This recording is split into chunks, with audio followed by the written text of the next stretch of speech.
don't want to take your time talking about IT issues because I know your focus should be on your business, on your customers, on your patients. So I'll be as brief as possible, but I promise you what I'm going to share with you today is an extremely important topic that you must address. And I'm going to urge you to pay attention because there is immediate action required at the end of the session that all of you need to take to protect your business.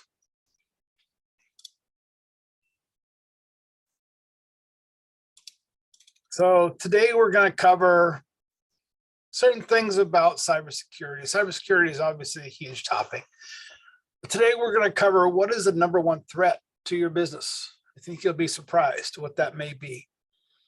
There's some shocking truths about bank fraud and things that we might think is covered from a bank and what actually isn't. And are there some things that hackers are doing today that antivirus and firewalls don't cover? So hang with me here and we'll get started. So we are in business. Some of us have been in business a very long time. We've made it through COVID the last couple of years. And we've survived. As difficult as it may have been, we've survived. Now, it would be a shame if our businesses were stolen by a cyber criminal or cyber attack.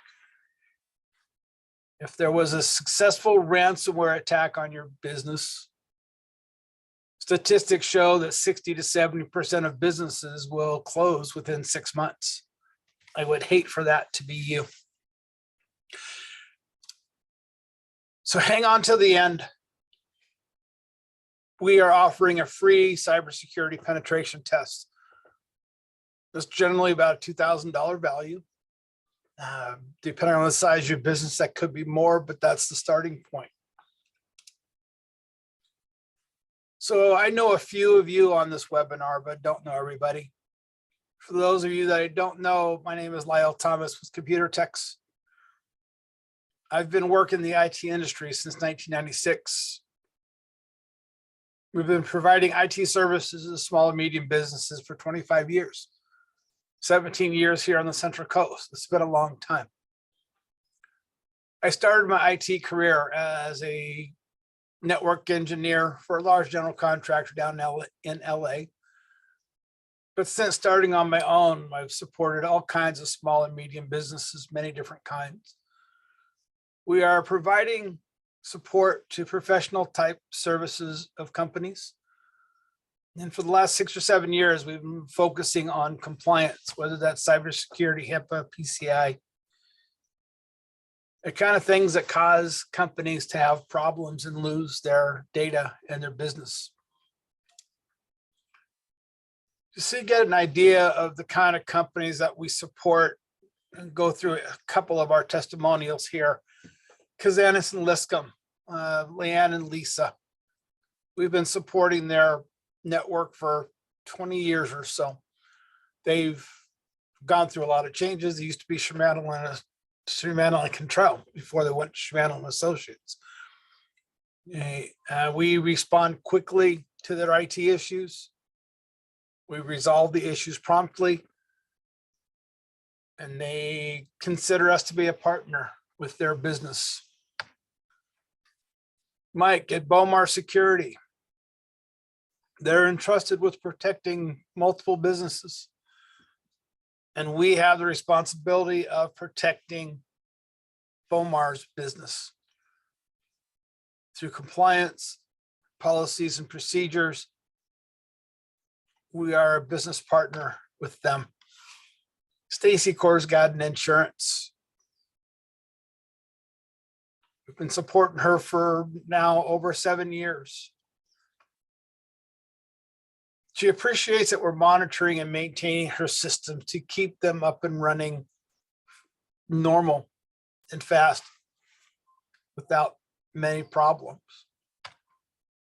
Epidaka Paving, again, providing local responsive service.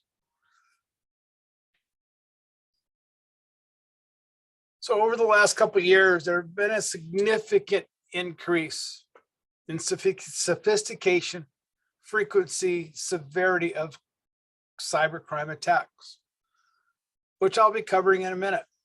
Because of this, we've been watching these trends and putting in place new technologies, protocols, and services to protect our clients. However, many of these things that worked 3 years ago are no longer effective today. Plus, the attacks are becoming more frequent, more vicious, and carrying much bigger consequences. This is why we're talking to you today. This is a very real and very serious threat that is escalating every day. And we are urgently contacting all clients to get this information into their hands. This is a fairly old graphic here from the FBI from 2014 to 2018. The bottom line, you can see that the number of complaints over the 4-year period didn't rise that much. But the financial losses during that same time period grew from 800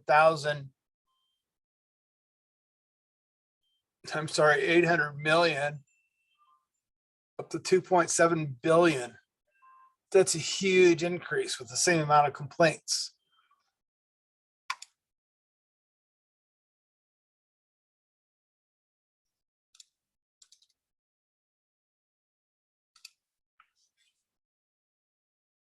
So the first time in history, cybercrime is now the most prevalent type of crime against a business. It's not threats. It's not somebody breaking in. It's not employee theft. 153 million new malware samples in 1 year period, 20 to 21. I'm sorry, 21 and 22. That's a huge amount of viruses. In 2019, 93% of malware was polymorphic, meaning it has the ability to change on its own to evade being detected.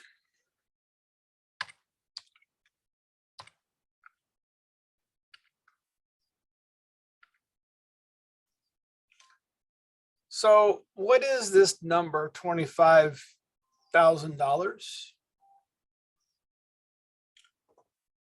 According to smallbiztrends.com, in 2021, that is the average cost of a cyber attack for a small business. But that number really can encompass all the costs of a data breach to your organization. If we get attacked and we lose customer patient data, it's going to be embarrassing. We're going to appear stupid, irresponsible. We are going to have to pay for customer and client credit monitoring, reputational damage to your business. You may or may not be able to survive. Loss of clients. You might be sued, whether it's by your customers, by your employees, by the state of California, by the federal government. You're going to have to pay legal fees for you and possibly your victims. You might be sued for compliance reasons. And then replacing and recovering from a ransomware attack.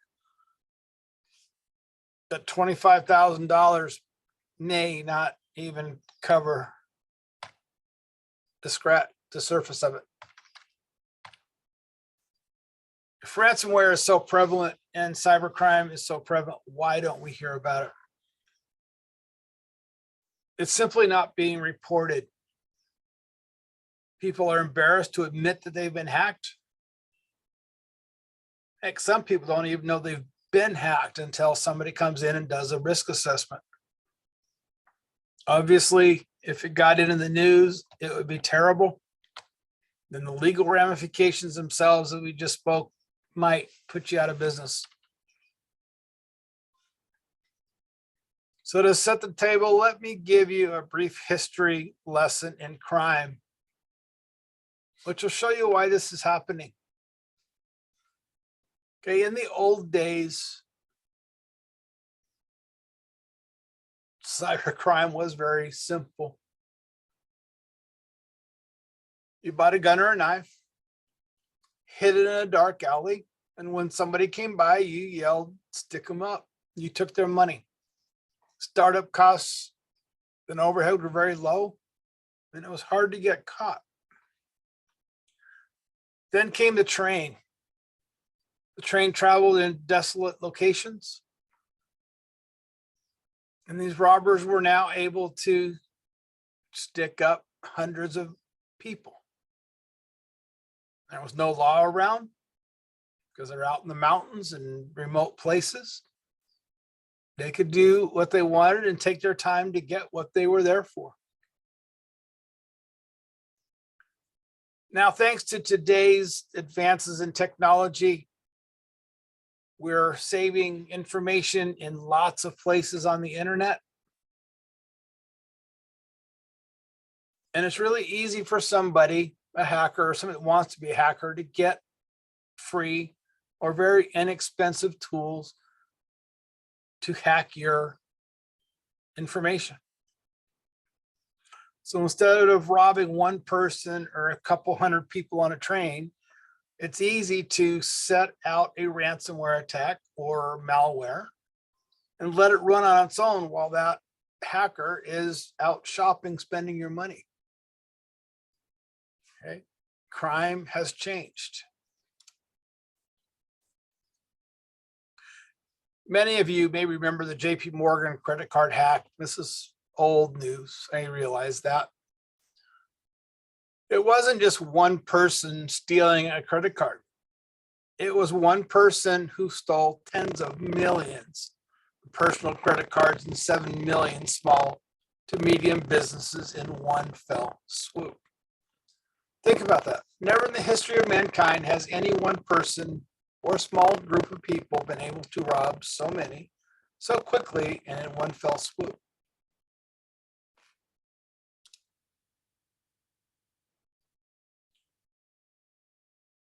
There was the Equifax hack.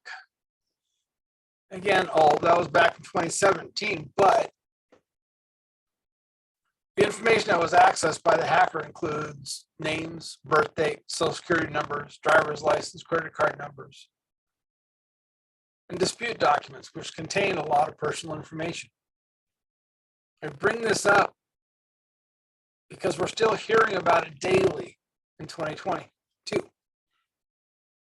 Your reaction may be, so what?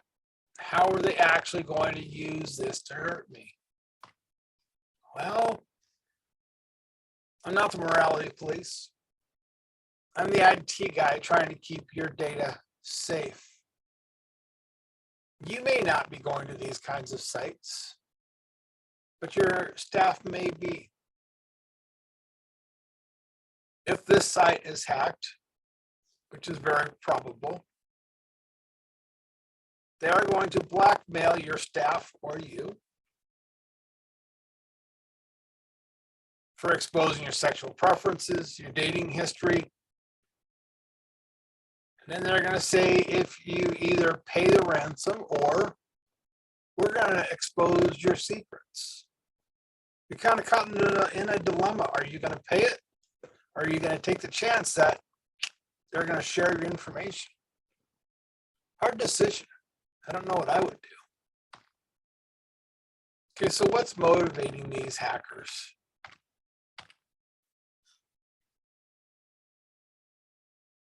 Okay. Cybercrime is a thriving and growing business. Not just a few guys in a garage hanging out. Anything you might need to steal data and rob people can be purchased. You can now buy credit card details, social security numbers, and a number of other programs, devices, and software that allow you to set up your own crime ring. It's a thriving business. There are businesses online who sell hacking software and tools, complete with a help desk and customer support, and who even have guarantees to their customers that if software doesn't allow them to get X amount of information, they'll get their money back. And this stuff is happening every day.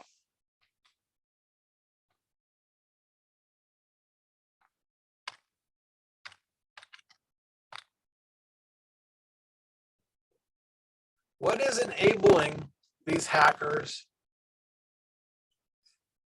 It's an easy business to set up. It can be run out of their house.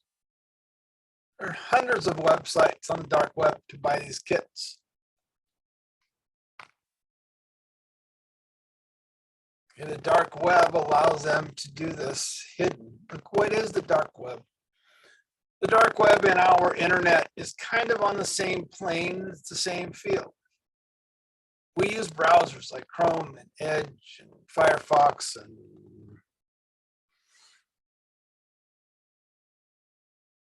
Opera, the old thing for Apple.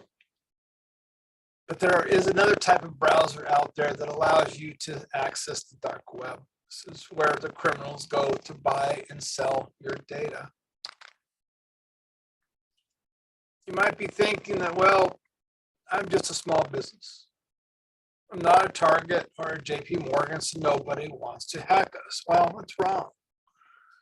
First, these larger companies have sophisticated security systems and full-time IT departments. They are not easily hacked. Therefore, if they can get hacked, getting into your business is a cakewalk, which is why you are a bigger target than these larger institutions. Prize may not be as big, but you are far easier to rob than Target and Walmart, making you a perfect target. And since cyber criminals have automation tools, they can make a large sum of money targeting a few hundred or thousand small businesses. And you don't hear about this in the news very often because they don't want to make the national news. And then most small businesses don't even know that they've been hacked or don't report it in fear of the embarrassment.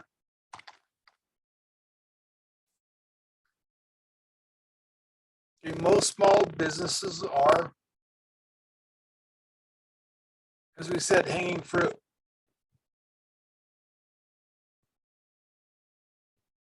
Okay.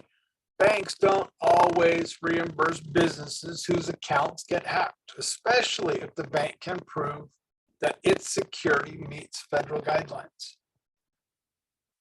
But the businesses, your business isn't up to snuff.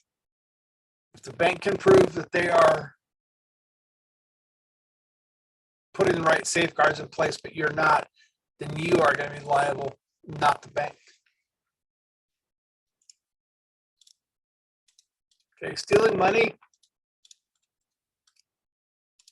isn't their only main motivation. Okay, they can quickly sell your data. They can use your server or computers for sending out spam and processing stolen credit cards. They're in it for fun, for bragging rights. Okay, they think differently than we do.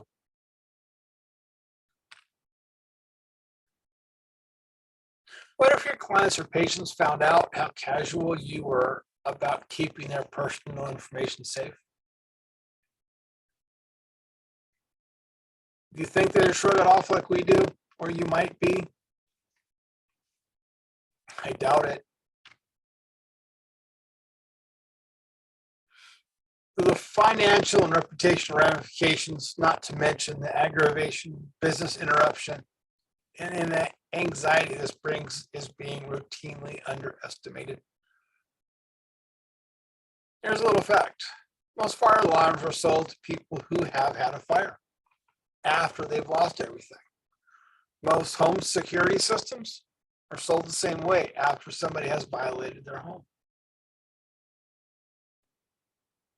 Don't let cybersecurity be like these and wait until something happens, your data is lost, your business is at risk before implementing the proper security solutions. Okay, one single breach can produce hours of extra work for your already overburdened employees. Days, if not weeks of downtime. Lost payroll. May not be able to pay them because your business account is out of money or is frozen.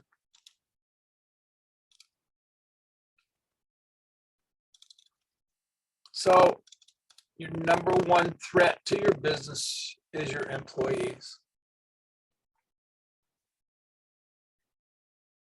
Okay, they delete files, they accidentally click on phishing emails, or innocently log into what looks like a Facebook or other URL. Employees often use free and unsecured sharing applications, Box or Dropbox, to save money. They don't think to tell you that they're doing it. With more people using their phone and devices at home, it's becoming more and more difficult to protect your data.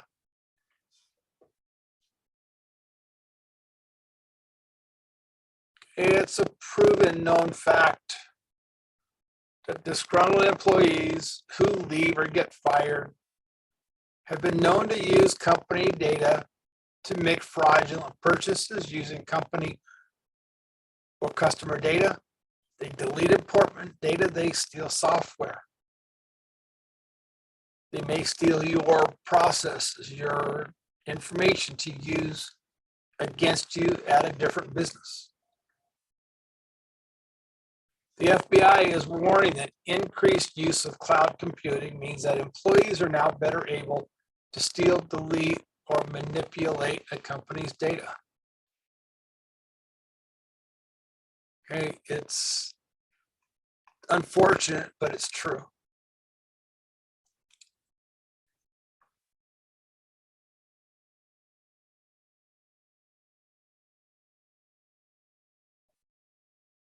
So how much of your data is out there on the cloud that should be out there that you are aware of, and how much data isn't? If you have employees that leave, do you have protections in place that will prevent them from taking your data?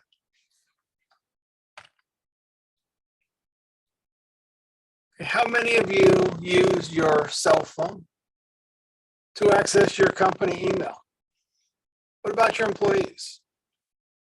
How many of you store passwords on your phone? How many of you have your phone set up with a remote kill switch or able to wipe it if it's lost or stolen?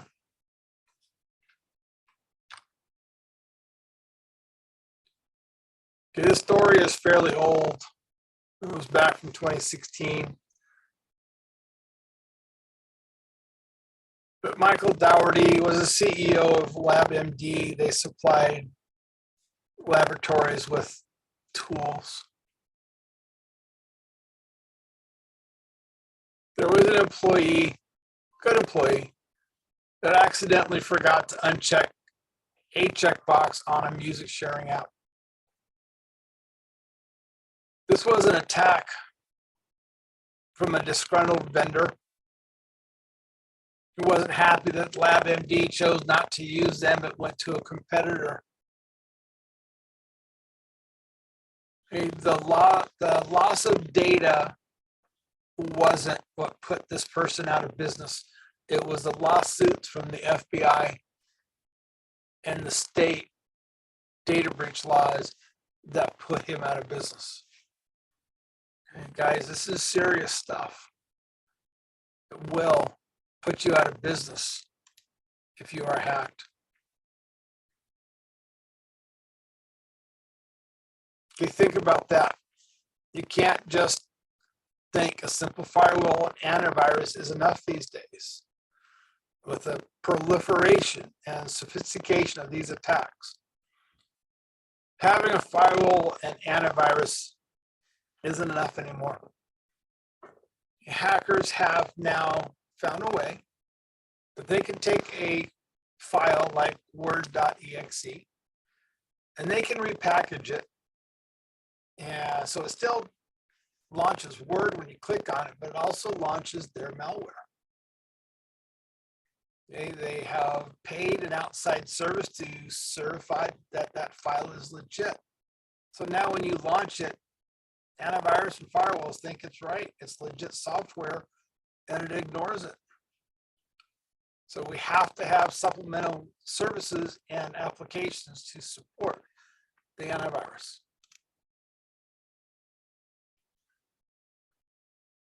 Okay, if you just spend 5 or 10 minutes searching ransomware on Google, you're going to see all kinds of ransomware attacks that happen.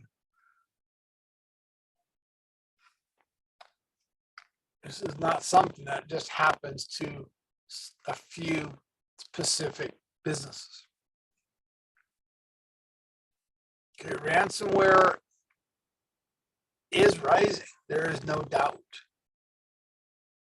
Okay, it rose in Q1 90% last year. Bitcoin is demanded in 98% of the ransomware cases. Okay, this was back in 19.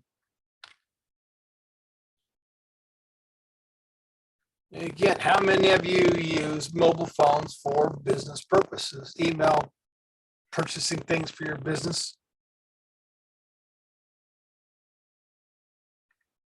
Okay. Malware is now being written for your smartphone. It's no longer just Windows. It's Mac. It's Android.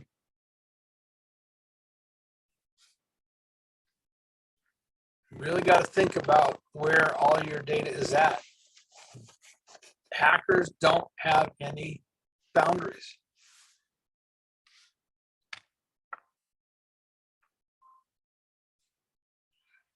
So government fines are escalating. Okay, the state of California defines personal information as considered a person's first name, first initial, and last name in combination with a driver's license number, social security number, or other information. So if you have a data breach, you're going to get sued by California Attorney General because of your data breach. If you are a medical practice and have to abide by HIPAA, you are now going to pay federal fines and California fines. It could be astronomical. Okay, bank fraud. The FDIC does not have to reimburse you or pay you if money is stolen out of your account. An employee from one of our customers, businesses that we support, a hacker convinced her that he was a long lost relative that was down on his luck and requested a gift card, one of those American Express cards. They sent it, and then we found out about it, and yeah, it was a hack. The bank would not give them their money back. Okay. If a hacker siphons money out of your account, the bank does not have to give it back. So you are not protected here by the bank either. Okay, Vern Harnish has a whaling of a bad time since 2016. Okay, we are vulnerable regardless of the size of business. He had $400,000 stolen from his bank account that the bank would not refund. How many of our businesses would be able to survive if we lost $400,000?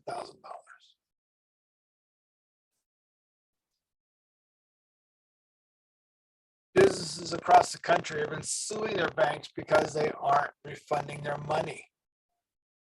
The banks are winning, and the businesses that are suing the bank end up having to pay the bank's legal fees.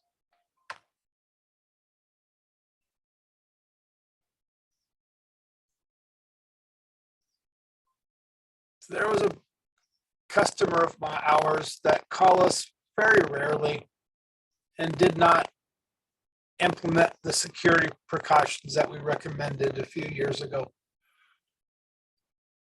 About 6 months ago, we got a frantic call from them because they were a victim of a ransomware attack.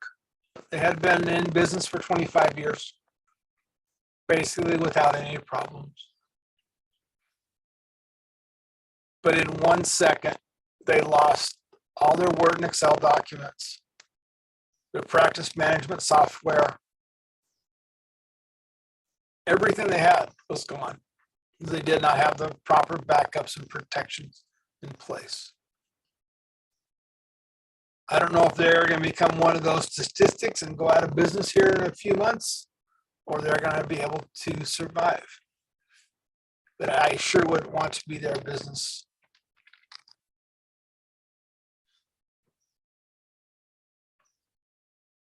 Okay, so if this happens to us, it's not just going to be the financial burden, but it will be an emotional burden.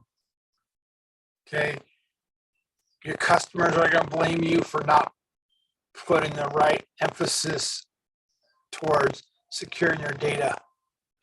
Your employees will leave. You may not have any more clients. They may not come to you. You're going to have bad press in the news. Being our small town, people are going to know about it. It's going to be a heavy burden to bear. So how do you protect yourself? So there are 3 steps. First, we need to run a threat assessment. We need to see where your network's at. We need to see what solutions you have in place, what solutions you need. From that assessment, we'll create an action plan and we'll work with you to implement it, whether we implement it for you or you do. It doesn't really matter as long as it gets implemented. Then once it gets put in place, we have to maintain that. It's not a one and done. As hackers come up with new, various vicious ways of getting in, new solutions may need to be deployed to fix that. So there is some good news here on this webinar. That first step is free. Okay, we will come in and do a cybersecurity penetration test. We will check your computers for information that should or shouldn't be there. We will check password compliance. We'll figure out where passwords, if passwords, are being saved on your network.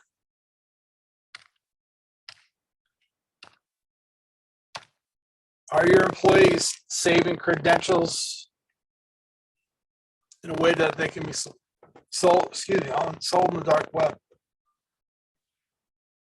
Are your IT systems truly secured from hackers and rogue employees? We'll provide a health score to let you know where you're at. We'll have to take a look at your backup. Is it sufficient to recover from a ransomware attack?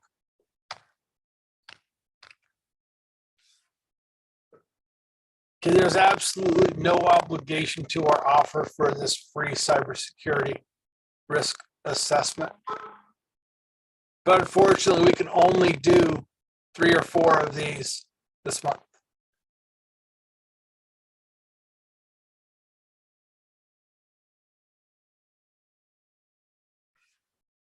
So with that, if you could go to our website and in your browser, type in computer-text.us/free-network-assessment.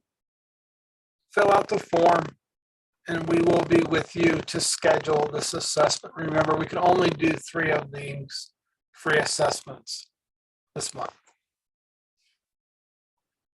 Okay, please don't put this off.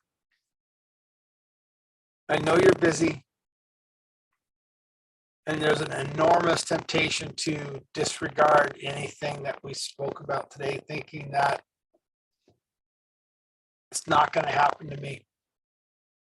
You've spent a lifetime working hard to get where you're at today. Don't let some low-life thief operating outside the law or possibly another country take everything you have. Okay, so go sign up for this free assessment, please. All right, everybody. Thank you so much. Have a great day.